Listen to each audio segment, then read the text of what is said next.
Hello, my name is Gina and it is 106 degrees outside, which means I'm ready to kill something.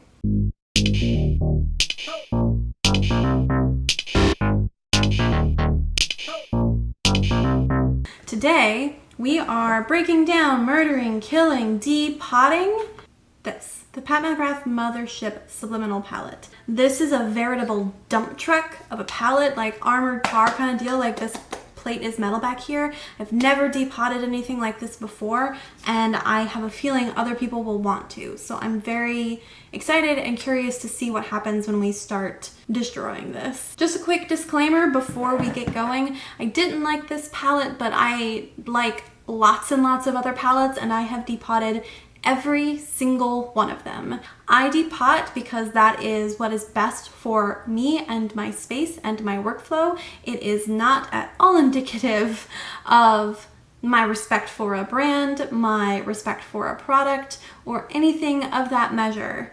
If you don't like depotting videos, feel free to head on out. No harm, no foul. But today we're going to be destroying something, and I'm excited, so don't harsh my mellow. I will eventually have a video on depotting in general, my thoughts and feelings on it, criticisms I've heard over the past few years, and all of that good stuff, but that's not what we're doing today. So without any further ado, let's just go ahead and get started.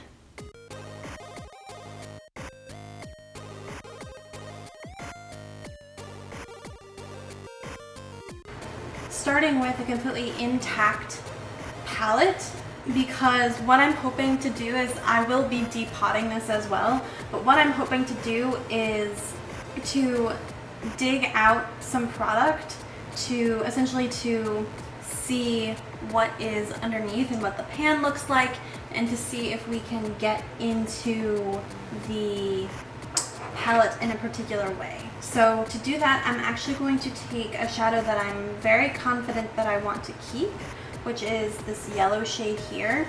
I'm gonna pull it up onto my little pink area and start with just scraping out product.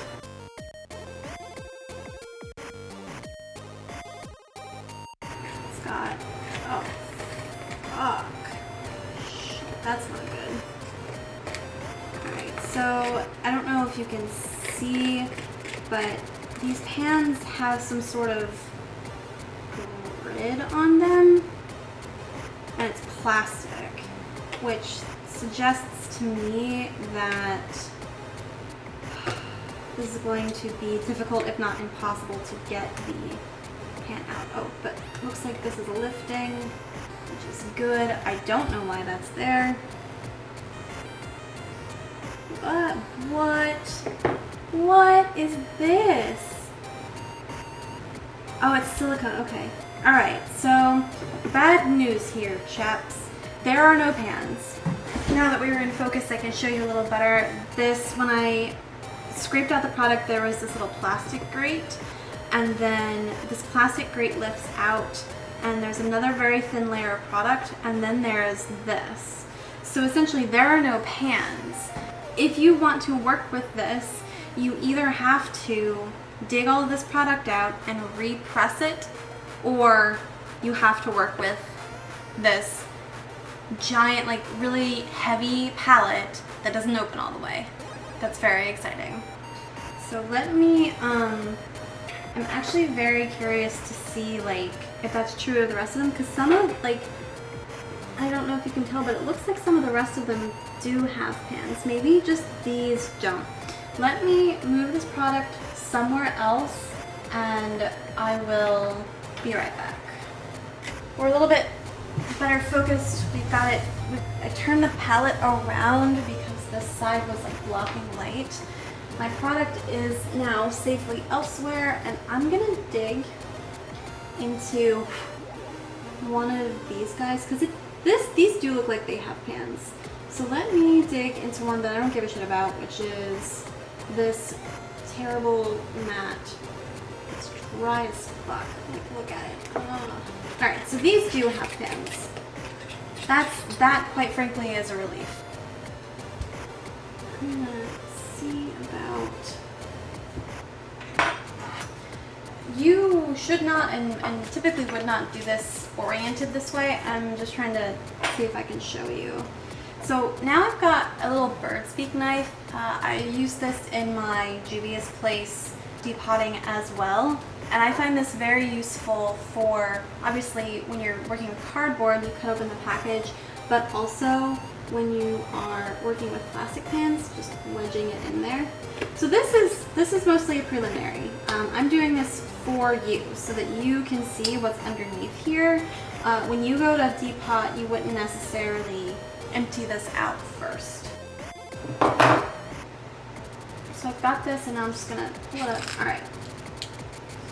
We have metal pans, for what I believe are these more standard finishes, the mattes and the satins, which makes some sense, I think. I wonder what it was about these weird and also shitty chromatic toppers that makes them not want to take to a pan. The pan is sturdy-ish. I do think that when we go to depot some of the others without pulling product out, we are gonna have some concern with bending. The glue had plenty of give here, but in my experience, that differs by pan. Let me pull out a little magnetic palette real fast to see if they are magnetic. They are. Alright, so that's great. So when you go to depot this, if you do, all you're going to have to worry about is pulling them out of the pan here, fixing any breakage, and just popping them into whatever palette you want. Alright, so with that cleared up, let me throw this away because it sucks, and we'll go about doing the rest of the depot.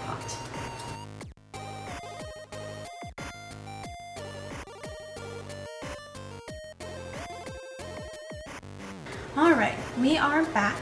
I switched out my lens because honestly I was using a vintage lens and I don't have autofocus on it, so this one hopefully will keep all the lighting correct and everything. So I'm about to depot the rest of this. I am armed with a little bird's beak knife, which is sawed off, an electrician's screwdriver, which I also find to be very helpful. I have, off to the side, I have Kleenex, and I have rubbing alcohol in case something breaks as well.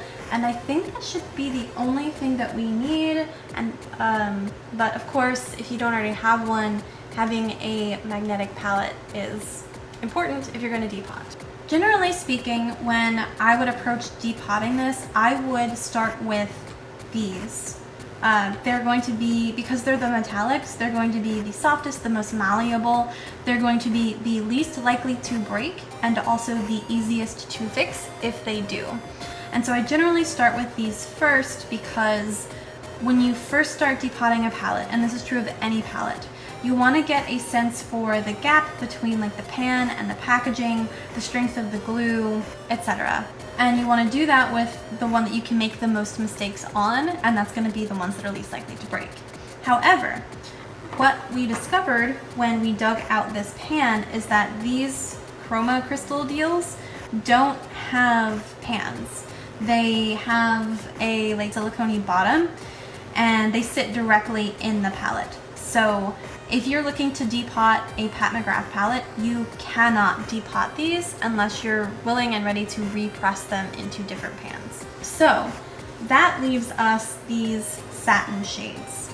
And my recommendation would be to start with the one that you care least about losing. For similar reasons. You want to work with the one that you can make the most mistakes with. And for me, that's going to be actually this shade here. So I might zoom you in actually. Let me try that. I zoomed you in as much as I could. Hopefully you can get a little bit more detail. So what I'm looking at here is the edges, because I want to find a place where I can get my knife into it. Because I feel like we're not going to be able to use heat in depotting this, I want to be able to wedge these out. So here I'm seeing kind of my biggest gap like in the top left. So I'm just going to start very gently like wiggling my knife down. So I'm in there, but I don't wanna just go ahead and twist it out. I wanna try and push backwards a little bit, not to pry, but to kind of like push at the plastic to get a little bit more room, to see if that helps. I don't know if you can pick up on camera, this plastic is not moving. This is, again, this palette is a dump truck, so it's not, we're not getting a lot of give here. What is happening is that the pan is bending, and that's pushing at the shadow on the inside.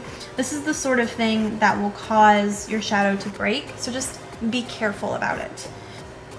So I'm going to start prying just a little bit. And I'm hoping that, yeah, I can see some cracks forming, and that's not good. Let's switch hands. I've bent my knife already, which is always a good sign. Plastic ones are really difficult. So I'm actually gonna, got my finger on top here to try and help stabilize. Oh, whew, there we go. So I would say that was a rather strong glue, and it just popped right out. So let's take a look at the shadow. Hopefully you can see it. I've got a little bit of breakage around here. It's not a huge deal. We can just push that back in, and you can just kind of smudge it with your fingers, and that's good. I think that will work very nicely. This does give me a great deal of concern about doing the mattes. The mattes in this palette I found to be very dry, so I'm anticipating them to be very brittle and to break a lot. Again, something that I would recommend caution in doing with this palette in particular. I don't anticipate keeping any of these mattes, so I'm gonna pick the one where I can find the biggest gap, and that's this black over here.